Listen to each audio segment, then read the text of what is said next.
आज आसतु आम वीडियो माध्यम देखा आपण मैंने केमती एल्युमिनियम कड़ाई को सफा करें सहज उपाय ता पूर्व देखी नियंतु कड़ाईर अवस्थाटी कौन है चलतु वीडियो आरंभ करवा। गुड आफ्टरनून आपण समस्त को मो तरफ नमस्कार।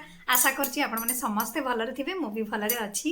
चलंतु वीडियो आरंभ करबा किंतु वीडियो आरंभ करबा पूर्व आपण मान के भितर केही जदि आज मो चैनल ले नुआ थांती ताले प्लीज प्रथम चैनल को सब्सक्राइब कर दियंतु पाखरे थिबा बेल आइकन को क्लिक करंतु जहा फल मो नुआ नुआ वीडियो रो नोटिफिकेशन आपण मान के पाखरे खूब शीघ्र पहुंची जिवो आ आपण माने मते टिके सपोर्ट करि परिबे आगु को जीवा पई आ एते पर्यंत जो माने मते सपोर्ट करि आछथि समान तो प्रथम मोर बहुत बहुत धन्यवाद।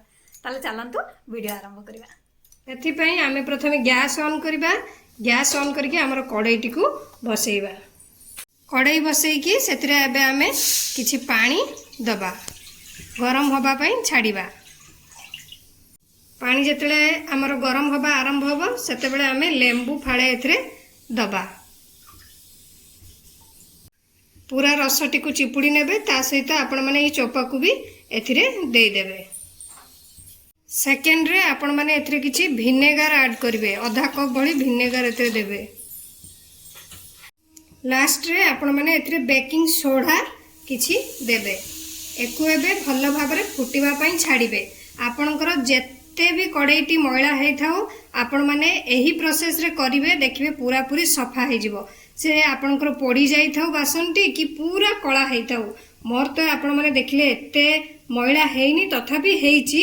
मु आपण मानकु जो उपायटी देखौची आपण माने सही उपाय रे सफा करिवे। आपणको कड़ाई को देखिबे पूरा चक हे जिवो।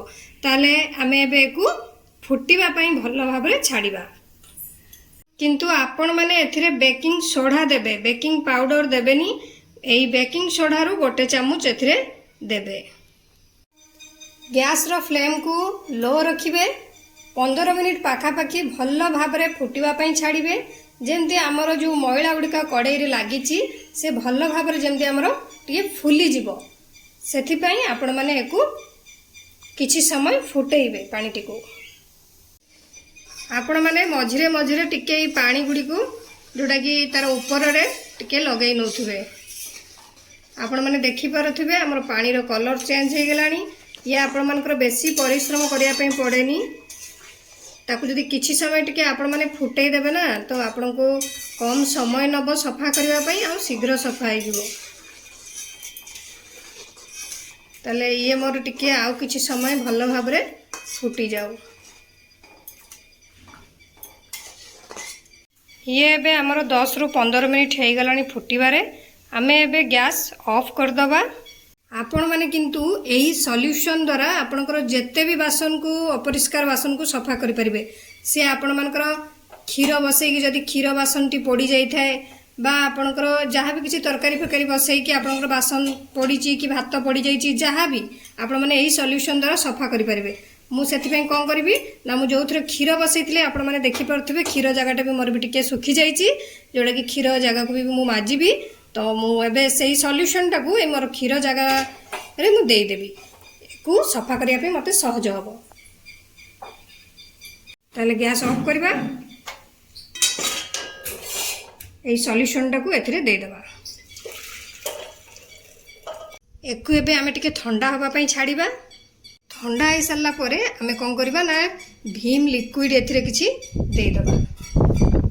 भीम लिक्विड दे सारी कि हमर जो सॉल्यूशन टा बाहर करके रखिछु सेथरु आमे किछि एथिरे दबा। एबे आमे गोटे स्क्रबर सहायता रे हमरे को स्क्रब करबा। देखिबे आपण मन को अधिका परिश्रम करिया पई पड़िबनी। हल्का हाथ रे घसी देले हमर कड़ाई पूरा पूरी सफा हे जिवो।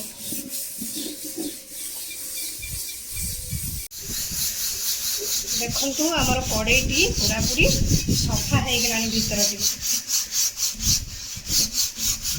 आपण माने एई सेम प्रोसेस रे आपणकर पछटी को भी सफा कर नेबे। ए लिक्विड जो बनै चंती जो सॉल्यूशन टा बनैथिले से सॉल्यूशन टा देई देबे। एकी एको किछि समय टिके छाड़ीबे सॉल्यूशन टा देइची तापरे हल्का हाथ रे स्क्रब करबे।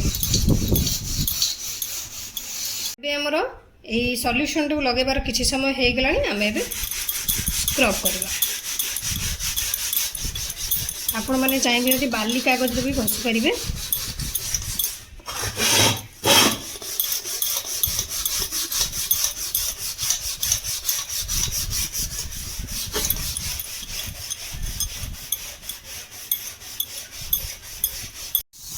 ଦେଖନ୍ତୁ ଏବେ ଆମର ପଛଟେ ବି ସଫା ହେଇଗଲାଣି ମୁଁ ଆପଣମାନଙ୍କୁ ପାଣି ଢାଳିକି ଦେଖେଇ ଦେଉଛି ଦେଖିପାରୁଥିବେ ଏକୁ ଥରେ ଦୁଇଥର ସଫା କଲା ଭିତରେ ଇଏ ବି ଆପଣଙ୍କର ଛାଡ଼ିଯିବ ଆମେ ଏବେ ଭିତରଟି ଦେଖିବା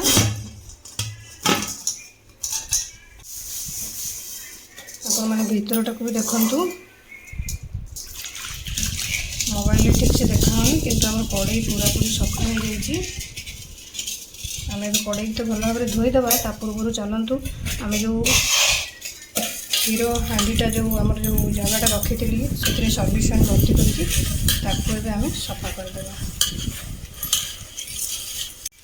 ଆପଣମାନେ ବିଶ୍ୱାସ କରିବେନି ଏହି ସଲ୍ୟୁସନ୍ରେ ଆପଣଙ୍କର ସବୁ ବାସନ ଯେଉଁ ବାସନ ବି ଆପଣଙ୍କର ପୋଡ଼ି ଯାଇଛି କଳା ହେଇଯାଇଛି ସବୁକିଛି ଆପଣଙ୍କର ଏଇ ସଫା ହେଇଯିବ ଆମେ ଏବେ ସଲ୍ୟୁସନ୍ଟାକୁ ପୁଣି ଆଉ ବାହାର କରିନେବା ଅଲଗା ବାସନ ମାଜିଲା ବେଳେ ଆମେ ୟୁଜ୍ କରିଦେବା ଆପଣମାନେ ଦେଖିପାରୁଥିବେ ଦେଖନ୍ତୁ ଆମର ଭିତରଟା ପୁରାପୁରି ସଫା ହେଇଯାଇଛି ତାକୁ ଟିକେ ଆଉ ଟିକେ ଭିମ୍ ଲିକ୍ୱିଡ଼ ଦେଇକି ଘଷି ଦେବାର ଅଛି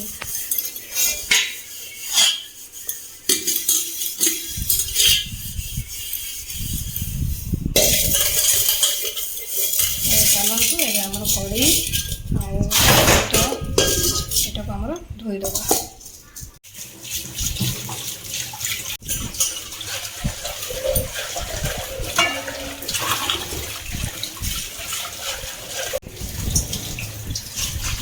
ଦେଖନ୍ତୁ ଏବେ ଆମର କଡ଼େଇ ଆଉ କ୍ଷୀର ଜାଗାଟି କେଡ଼େ ସୁନ୍ଦର ସଫା ହେଇଗଲା ମୁଁ ତାହେଲେ ରଖୁଛି ପୁଣି ଦେଖାବୁ ନେକ୍ସଟ ଭିଡ଼ିଓରେ କିନ୍ତୁ ଆପଣମାନେ please like comment share subscribe କରିବା ପାଇଁ ଭୁଲିବେନି ମୋତେ ତାହେଲେ ବିଦାୟ ଦିଅନ୍ତୁ ନମସ୍କାର।